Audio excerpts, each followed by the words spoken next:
প্রতি বছরের মতো এবারও প্রথম রমজানে রাজধানীর লেডিস ক্লাবে এতিম শিশু ও ওলামা মাশায়েখদের সম্মানে ইফতারের আয়োজন করে বিএনপি।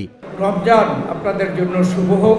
অনুষ্ঠানে লন্ডন থেকে ভার্চুয়ালি যুক্ত হন বিএনপির ভারপ্রাপ্ত চেয়ারম্যান তারেক রহমান।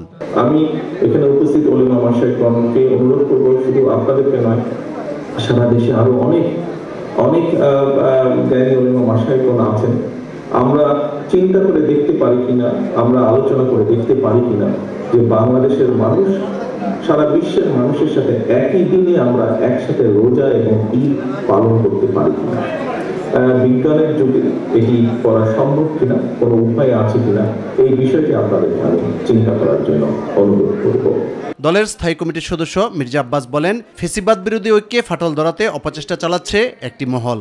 আলেম ওলামাদের সঙ্গে, ওলামা মাশায়েখদের সঙ্গে একটা দূরত্ব ভেদ সৃষ্টি করার চেষ্টা করছে। এটুকু শুধুমাত্র আপনারা খেয়াল রাখবেন যে এই বিভেদ কিন্তু বিএনপির সঙ্গে ওলামা মাশায়েখদের নয়। এই বিভেদ সৃষ্টির মাধ্যমে যে ফাটল সৃষ্টি হবে, এই ফাটল দিয়ে কিন্তু বিদেশি শক্তি প্রবেশ করবে, দেশটাকে ধ্বংস করার চেষ্টা করবে। আমি কিন্তু এখনো বুঝি নাই কাকে দ্বিতীয় স্বাধীনতা বলে।